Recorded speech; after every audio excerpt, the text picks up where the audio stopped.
Well, কি অবস্থা সবার? আশা করি সবাই ভালো আছেন। আমিও আলহামদুলিল্লাহ ভালো আছি। ওয়েলকাম টু মাই চ্যানেল, যেখানে আমি নিজে শিখি এবং আপনাদেরকে শেখাই। আজকে আমি আবারও পাইগেমের ভিডিওটাই বানাইতেছি। 3rd পার্ট খুব সম্ভবত। আমি ভুলেও গেছি এটা কত নাম্বার পার্ট। যাই হোক, সো আগের ভিডিওতে আমি কি শিখাইছিলাম ওইটাও আমি জানি না। কি করছিলাম again আমি খালি ভুলে যাই যে আমি বলে শিখাইছিলাম I am not a tutorial channel। যদিও দিস ইজ একেবারে পুরোপুরি গোড়া একটা টিউটোরিয়াল চ্যানেলে রূপান্তরিত হইতেছে সামহাও, অ্যান্ড এটা করছিলাম আমরা। সো পাইগেম দিয়ে সারফেসের ব্যাপারে আমরা জানছিলাম, অ্যান্ড এখন আমরা আরেকটু ইলাবোরেট করব এবং দেখি আজকে আমি গেমের মেইন ব্যাকগ্রাউন্ডটাকে তৈরি করতে পারি কিনা। সো একটুকু আমি কেটে দিলাম এবং আমরা এতক্ষণ পর্যন্ত বহুত কিছু করে ফেলছি। 2টা সারফেস তৈরি করে ফেলছি, টেস্ট সারফেস। এগুলাকে আমি কমেন্ট আউট করে দিব, জাস্ট পরবর্তীতে ব্যবহার উপযোগী কোনো কিছু তৈরি করলে তখন আমরা ওগুলাকে ব্যবহার করতে পারি। যেহেতু এগুলা টেস্টের জন্য ছিল, জাস্ট এগুলোকে আমি কমেন্ট আউট করে দিতে পারি। এখন আমরা চাই আসলে আমাদের স্ক্রিনে যেন কোনো কিছু শো হোক, কোনো একটা কিছু যেন আমরা আমাদের স্ক্রিনে দেখতে পারি, সেটা আমরা চাই। সো সেই জন্য আমাদেরকে সবার প্রথমে একটা কাজ করতে হবে, সেটা হচ্ছে যে আমাদের একটা গ্রাফিক্স লাগবে। আমি গিটহাবে এগুলো আপলোড করে দিব। আপনারা ডিসক্রিপশন থেকে আমার এই প্রজেক্টের গিটহাবের যে এলিমেন্টগুলো অথবা যেই সোর্সগুলো লাগে সবগুলাই পাওয়া যাবেন, ওখানে আমি রাখবো। এবং আমি ডিসক্রিপশনে আমি যেই ভিডিও থেকে আসলে এই গেমটা বানানো শিখতেছি সেটা আপলোড করে দেবো ইনশাআল্লাহ। সো এখানে যদি লক্ষ্য করেন, গ্রাফিক্স, ফন্ট এবং অডিও নামে 3টা ফোল্ডার আছে। অডিওটা পরবর্তীতে ব্যবহারের জন্য, ফন্টটা খুব শীঘ্রই ব্যবহার করব। এবং সাথে সাথে আমাদের গ্রাফিক্স নামে একটা ফোল্ডার আছে। এই ফোল্ডারের ভেতর 2টা ছবি আছে, ground.png এবং sky.png নামে। সো গ্রাউন্ডটা এরকম এবং স্কাইটা হবে এরকম। অ্যান্ড আমি এই 2টা সারফেসই তৈরি করার চেষ্টা করব। এবং এটা বলে নেই, যেহেতু সারফেস নিয়ে কথা বলতেছি, সো পাইগেমের মধ্যে যা কিছু আমরা তৈরি করব সব কিছুই আসলে একটা সারফেস আকারে কাজ করবে। পাইগেম সেটাকে সারফেস আকারেই ধরে নেবে। সো আমি এখানে সারফেস আকারে যেহেতু ধরে নেবে, সেহেতু আমি এখানে টাইপ করতে পারি, যেমন আমি এখানে দিয়ে দিতে পারি স্কাই সারফেস নামে একটা ভ্যারিয়েবল। এবং আমি এররটাকে একটু ফিক্স করে নিব। তো স্কাই সারফেস ইকুয়ালস টু দিয়ে আমি লিখতে পারি পাইগেম ডট ইমেজ। যেহেতু আমি এখন একটা ইমেজকে নিয়ে আসতেছি, ইমেজ ডট লোড, এবং লোডের ভেতর আমি আমার ইমেজের নামটাকে দিয়ে দিব। সো ইমেজ যদি কোনো ফোল্ডারে থাকে তাহলে সেই ফোল্ডারের নামটা আগে দিতে হবে। আর যদি কোনো ফোল্ডারে না থাকে, সরাসরি আপনার যে মেইন গেম ফাইলটা আছে সেই ফাইলের ফোল্ডারে থাকে, তাহলে আপনারা সরাসরি নামটা অ্যাড করে দিতে পারেন। যেহেতু আমার যে sky.png-টা আছে এটা আসলে একটা গ্রাফিক্স নামের ফোল্ডারের ভেতর আছে, সেহেতু আমাকে এই ফোল্ডারের নামটাকেও অ্যাড করতে হবে। সো আমি এখানে ভেতরে লোডের ভেতর একটা কোটেশন দিব। কোটেশনের ভেতর লিখতে হবে আমার গ্রাফিক্স, তারপর আমি একটা স্ল্যাশ দিব। স্ল্যাশ দিয়ে লিখব sky.png, এক্সটেনশন সহ দিতে হবে এখানে, না দিলে সে আসলে খুঁজে পাবে না।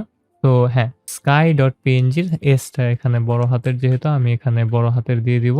এবং বড় হাতের স্কাই দিয়ে দেওয়ার পর আমি জাস্ট এখন এটাকে ব্লিট করে নিব। তো আমার এখানে একটা স্কাই সারফেস তৈরি হয়ে আছে, এবং এটাকে যদি আমি এখন ব্লিট করি, এখানে সেম ওয়েতেই ব্লিট করব। লিখব স্ক্রিন ডট ব্লিট, এবং ব্লিটের ভেতর আমাকে যেই সারফেসটা আছে সেটা দিতে হবে। সো আমারটা হচ্ছে স্কাই সারফেস, এবং কমা দিয়ে এটার পজিশনটা দিতে হবে। সো পজিশনটা হবে এক্স আগে ওয়াই পরে। যেহেতু এক্স আগে, এক্স দিয়ে দিলাম আমি এখানে 0,0, যেহেতু এটা স্কাই আছে সবার উপরেই থাকবে। তো 0,0-তে দিয়ে দেওয়ার পর এখন যদি আমি রান করি, তাহলে এখানে দেখতে পারবো একটা সুন্দর মতো একটা ইমেজ এখানে সেট হয়ে গেছে, স্কাইয়ের মতোই দেখতে। এই ইমেজটা আপনি এখানে চলে আসছে। সো আমি চাইলে এটার পজিশনটাকে একটু চেঞ্জ করে দিতে পারি। এটা যদি আমি কেটে দিই, আমি পজিশনটা একটু চেঞ্জ করে দিব। যেমন এক্স বরাবর আমি এখানে 200 দিয়ে দিতে পারি, এখানে আমি 300 দিয়ে দিলাম। তাহলে দেখবো যে এটা একটু ডান দিকে এবং নিচের দিকে সরে গেছে। সো রান করার পর অনেক নিচে চলে গেছে দেখতে পারতেছি। সো এটা আসলে সুন্দর দেখে না। সো 0 পয়েন্টেই এটা ঠিক ছিল আমার মনে হয়, একেবারে পারফেক্ট পজিশনে ছিল। এখন আমরা আলাদা আরো কিছু ইমেজকে আপলোড করে দিতে পারি। যেমন আমাদের কাছে একটা গ্রাউন্ড ইমেজও ছিল। সো গ্রাউন্ড ইমেজ, এখানে ground.png নামে একটা ইমেজ ছিল। এটাকেও আমরা এখানে নিয়ে আসতে পারি। সো আমি এখানে লিখে দিলাম একটা সারফেস, গ্রাউন্ড সারফেস নামে। অ্যান্ড বানানে ভুল করতেছি আমি। ইকুয়ালস টু দিয়ে আমি আবারও সেম ওয়েতে pygame.image.load এবং এটার ভেতরে আমি আবারও সেম ওয়েতে আমার গ্রাফিক্স ফোল্ডারের ভেতরে যেহেতু আছে, গ্রাফিক্স স্ল্যাশ এখানে ground.png দিয়ে দিতে পারি। অ্যান্ড এটা দিয়ে দেওয়ার পর আমাকে আবার ব্লিট করতে হবে। যেভাবে আমরা ব্লিট করি ঠিক সেভাবেই আমরা এখানে ব্লিট করতে থাকবো। সো স্ক্রিন ডট ব্লিট আবারও, এবং এখানে আমি দিয়ে দিব গ্রাউন্ড আমার যে সারফেসটা আছে সেটা, এবং এটার পজিশনটা আপাতত 0 0তেই দেওয়া থাক, 0,0 আমরা পরবর্তীতে চেঞ্জ করতে পারবো। এখন যদি আমি লোড করি দেখতে পারতেছি যে গ্রাউন্ডটা আমাদের স্কাইয়ের উপরে আপলোড হয়ে গেছে। সো পজিশনটা খুবই আলাদা মনে হইতেছে, দেখতে এত সুন্দর লাগতেছে না। সো এটাকে এখন ফিক্স করা যাক। এটার পজিশনটা আমি দেখতে পারতেছি এটা সরাসরি সবার উপরে আছে। এটাকে আরেকটু নিচে নামায়া দিলে এই ব্ল্যাক অংশটা ফিল আপ হয়ে গেলে এটা আসলে সুন্দর লাগবে।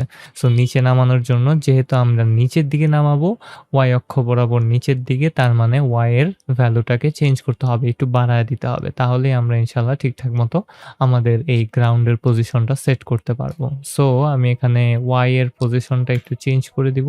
ওয়াই এর পজিশনটা আমি এখানে দিয়ে দিলাম 200 এবং রান করার পর আমি দেখতে পারতেছি গ্রাউন্ডটা আমার একটু নিচে আসছে, কিন্তু তাও একটু কালো অংশ এখানে রয়ে গেছে। এটাকে আমি আর একটু 50 পিক্সেল বাড়ায় দিতে পারি এবং রান করার পর দেখব এখন আমাদের কালো অংশটা চলে গেছে এবং খুব সুন্দর মতো আমাদের একটা স্ক্রিনের উপর স্কাই আছে এবং স্কাইয়ের সাথে একটা গ্রাউন্ডেরও ব্যবস্থা হয়ে গেছে। সো এই জিনিসটা আশা করি আপনারা বুঝতে পারছেন খুব সুন্দরভাবে এবং আপনাদের অসুবিধা হয়নি এটা বুঝতে, কারণ এটা ধরাটাই আসলে একটু টাফ হইতে পারে। কিভাবে আপনারা পজিশনটা সেট করবেন সেটা বের করা। অ্যান্ড যেহেতু আমাদের এই পজিশনটা এখন সেট হয়ে গেছে, আমরা এখন অন্য কোনো আরও কিছু সারফেসকে এখানে অ্যাড করে আমাদের গেমটাকে আপাতত একটু সুন্দর করতে পারি। যেমন আমরা এখানে জাস্ট আমাদের একটা প্লেয়ারকে এখানে অ্যাড করে দিতে পারি। এই অংশটাতে একটা প্লেয়ার যদি অ্যাড করে দিই তাহলে হয়তোবা এটা সুন্দর মতো হয়ে যাবে। সো কেটে দিলাম এবং আমি একটু দেখবো যে প্লেয়ারটা কোথায়। সো গ্রাফিক্সের ভেতর প্লেয়ারের ভেতর আমাদের একটা প্লেয়ার থাকার কথা, প্লেয়ার স্ট্যান্ড, ইয়েস সেটা হচ্ছে আমাদের প্লেয়ারটা। ইয়াপ, অ্যান্ড এই প্লেয়ারটাকে আমরা এখানে নিয়ে আসার ট্রাই করব। সো সেম ওয়ে, একেবারে পুরোপুরি সেম, আমরা এখানে দিয়ে দিলাম প্লেয়ার সারফেস, অ্যান্ড প্লেয়ার সারফেসের পর আমাকে দিয়ে দিতে হবে pygame.image.load, অ্যান্ড ডটের বদলে আমি স্ল্যাশ দিয়ে ফেলছিলাম, ডট লোড, কোটেশনের ভেতর আমাকে দিতে হবে গ্রাফিক্স, তারপর দিব স্ল্যাশ দিয়ে দিতে হবে বড় হাতের PLAYER, তারপর স্ল্যাশ দিয়ে আমাকে প্লেয়ারটাকে অ্যাড করতে হবে। সো এটা হবে player stand. So player underscore stand dot png, এটা হচ্ছে আমাদের সারফেসটা এবং এই সারফেসটাকে এখন ব্লিট করে নেব স্ক্রিনের ভেতর। তাহলে স্ক্রিন ডট ব্লিট এবং এখানে আমি আমার প্লেয়ার সারফেসটাকে অ্যাড করব এবং প্লেয়ার সারফেসের সাথে প্লেয়ার সারফেসের পজিশনটাকে অ্যাড করতে হবে টুপলের মাধ্যমে। সো এটা 0 0 থাকবে আগের মতোই, অ্যান্ড 0 0 পর আমরা এটা আসলে চেক করব যে সবকিছু ঠিকঠাক আছে কিনা। ইয়াস, এবং 0 0 বলতে সবার উপরে বা পাশে আমাদের প্লেয়ারটা এখানে চলে আসছে। এটাকে আমরা একটু নিচু করে দিতে পারি যেন আমাদের প্লেয়ারটা গ্রাউন্ডে আছে, এটা সুন্দর মতো বোঝা যায়। সো আমি আবারও সেম ওয়েতে ওয়াই এর ভ্যালুটাকে একটু চেঞ্জ করে দিব। এখানে আমি ওয়াই এর ভ্যালুটা 150 করে দিলাম যেন প্লেয়ারটা একটু নিচের দিকে আসে এবং হ্যাঁ গ্রাউন্ডের একটু উপরে আছে এবং সাথে সাথে আমার প্লেয়ারটা এখানে কেমন ভাসমান অবস্থায় আছে দেখতে, ভাসমান অবস্থা। যাই হোক, আমি এটাকে আর একটু চেঞ্জ করে দিতে পারি, যেমন এখানে আমি 60 দিয়ে দিলাম এবং এইটার ভ্যালুটা 0-র বদলে আমি এখানে 20 দিয়ে দিলাম। এখন আমি দেখলে একটু হয়তো বা রিয়েলিস্টিক মনে হতে পারে। Yep, not bad. গ্রাউন্ডের এখনো একটু উপরে বাট দেখতে ভালোই মনে হইতেছে। সো আমার এখানে একটা প্লেয়ার রেডি হয়ে গেছে, একটা গ্রাউন্ড আছে, একটা স্কাই আছে যেটা প্রতিনিয়ত আমাদের এখানে শো হইতেছে কিন্তু আমাদের কোনো মুভিং হইতেছে না। তো মুভিং হওয়ার ব্যাপারটা আমরা পরবর্তী ভিডিওতে শিখব। এই ভিডিওতে আমরা আসলে সারফেস কিভাবে আমরা এড করতে পারি একটা ইমেজকে এবং সেই ইমেজের কিভাবে সারফেসকে রেডি করতে পারি সে ব্যাপারে একটু জানলাম এবং আমাদের মনে হয় আমাদের গেমের একটা সুন্দর একটা ফরম্যাট এখানে আমরা দেখতে পারতেছি যেটা আমরা পরবর্তীতে আরো সুন্দরভাবে এডিট করে সুন্দরভাবে এটাকে গুছিয়ে নিতে পারবো। আপাতত এটা কোনো কিছু হইতেছে না কিন্তু আসলে অনেক কিছু ভেতরে চলতেছে যেটা পরবর্তীতে আমরা শিখবো ইনশাআল্লাহ। সো ভিডিওটা যদি ভালো লাগে তাহলে অবশ্যই একটা লাইক করবেন, একটা কমেন্ট রেখে যাবেন। যদি আরো এরকম ভিডিও আনতে বলেন তাহলে অবশ্যই একটা সাবস্ক্রাইব করবেন কারণ সাবস্ক্রাইব করলে আমার ভালো লাগে, আমার মনে শান্তি লাগে। সো আজকে এই পর্যন্তই। See you later. Tata everyone.